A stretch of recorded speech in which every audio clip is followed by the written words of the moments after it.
हमारे देश की राजनीति कहां जा रही है? हमारे देश में जो राजनीति हो रहे हैं, क्या पहले जैसे राजनीति रहे हैं क्या?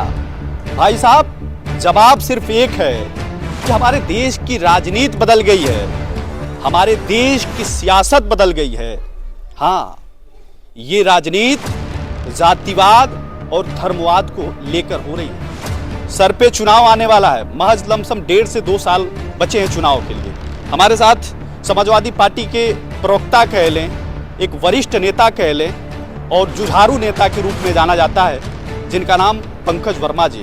हालांकि पंकज वर्मा जी का कई बार हम इंटरव्यू ले चुके हैं। बड़ा इनका आक्रामक बयान होता है समाजवादी पार्टी की तरफ से।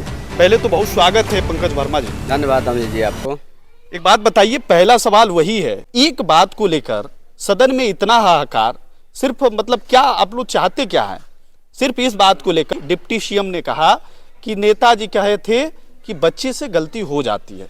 सिर्फ इस बात को लेकर आप लोग सदन में बवाल काट दिए। मैं यही भारतीय जनता पार्टी से पूछ रहा हूं कि चिमयानंद जी के बारे में क्या कहेंगे, कुलदीप सिंह सेंगर जी के बारे में क्या कहेंगे, ब्रजभूषण सिंह के बारे में क्या कहेंगे? बताइए, उन लोगों की लड़की गलत आरोप लगाई थी कि सही लगाई थी? नेताजी कह दिए थे तो आप बड़ा बुरा मान गए, तो भेजिए, क्यों जेल से उनको छुड़वा के जो है आप स्वागत कराते हैं? चिमयानंद जी छूट गए, ब्रजभूषण सिंह पे आरोप नहीं लगा पाए, एफआईआर तक नहीं हुई, और आप फिर कह रहे हैं कि नेताजी ने कहा बच्चों से। 3 लोग बच्चे थे क्या, इन लोगों से गलती हो गई? इन लोग कौन सी गलती करके गए थे? पूछिए उनसे, ब्रजेश पाठक जी से। लेकिन उन्होंने ऐसा क्या बोल दिया? आखिर ये छोटी सी बात को लेकर वो लोग कहे कि भारतीय जनता पार्टी के लोग कहे कि बातों को लेकर बतंगड़ बनाना हो तो समाजवादी पार्टी से लोग सीखेंगे। अब बात का बतंगड़ तो भारतीय जनता पार्टी से कौन अधिक? आप यही देवरिया में देख लीजिए आप। हाँ, कहाँ देश में जा रहे हैं? यही अपराध होती है तो एक विधायक जी आते हैं और कहते हैं कि ईंट से ईंट बजा दूंगा। दूसरे विधायक जी कहते हैं भाई क्या पूछा है भाई, तो कहते हैं ईंट से ईंट बजाया है, तो कहते हैं कि आता हूं तो मैं गोली से गोली बजवा दूंगा। अच्छा। फिर तीसरे विधायक जी आते हैं, कहते हैं कि क्या वो दोनों ने बोला, तो पता करते हैं तो एक ईंट बोला है, गोली बोला, तो जाते हैं कहे मैं तोप से तोप बजा दूंगा। मुंह से गोला दाबे और चल दी, हत्या रुक रही है। विधायक जी लोग जाते हैं और जाके मुख्यमंत्री जी से फोटो खिंचवा के चले आते हैं। कभी ये देवरिया के सांसद और विधायक कभी एसपी से गए हैं मिलने के लिए कि अपराध क्यों हो रहा है? एक भी फोटो दिखा दीजिए। ये गोला कौन दाग रहा है?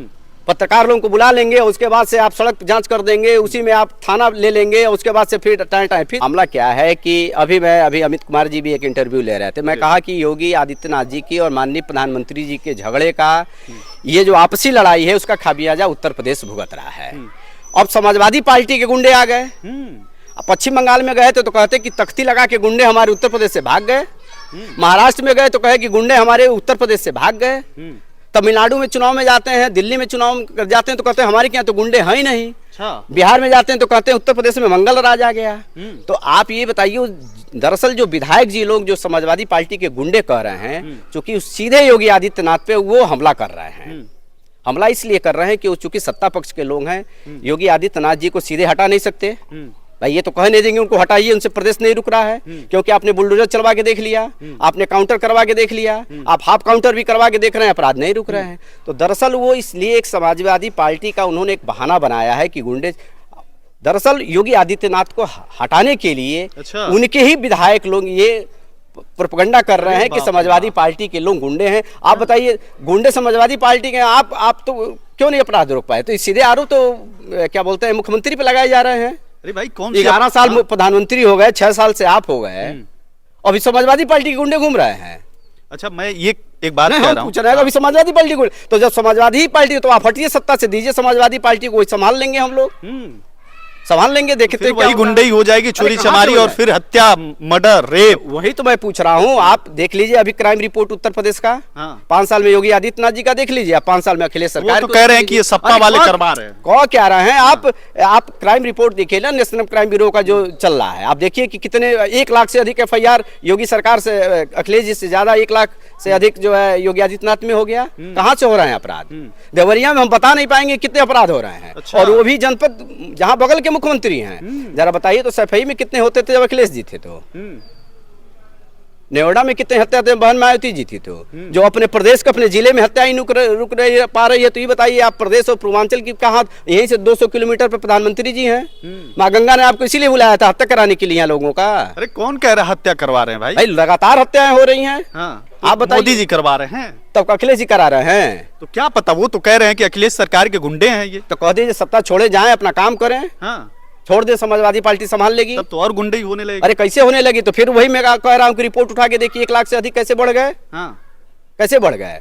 दरअसल योगी आदित्यनाथ जी को हटाने के लिए सारा प्रोपगंडा कि कहीं अपराध हो, तो हो क्या रहा है कि जाति को आगे कर दीजिए, ऑटोमेटिक अपराध पीछे हो जाएगा। तो ये समाज इसका भुगतान करेगा, नेता होता नहीं करेंगे। देखिए सुनिए, बता रहे हैं, जो समाज ये सोच रहा है कि नेताओं का नुकसान, ये भ्रम है। कहीं नेताओं का नुकसान होने वाला नहीं, इसका भुगतान समाज के लोगों का करना होगा और जातियों का होगा। क्योंकि ये जो देश में जो माहौल चलाया जा रहा है, आप अपराध में पहले अपराध को अपराध की तरह हम देखते थे। अब यादव जी कर दिए तो हम समाजवादी के हो गए, हाँ। ठाकुर साहब कर दिए तो योगी के हो गए, यादव की अगर बात कहें, कुशवाहा जी कर दिए तो केशव प्रसाद मौर्य की हो गए। हाँ। तो ये जो है मामला, ये ठीक नहीं है, क्योंकि नहीं, अपराध को देखिए, आगे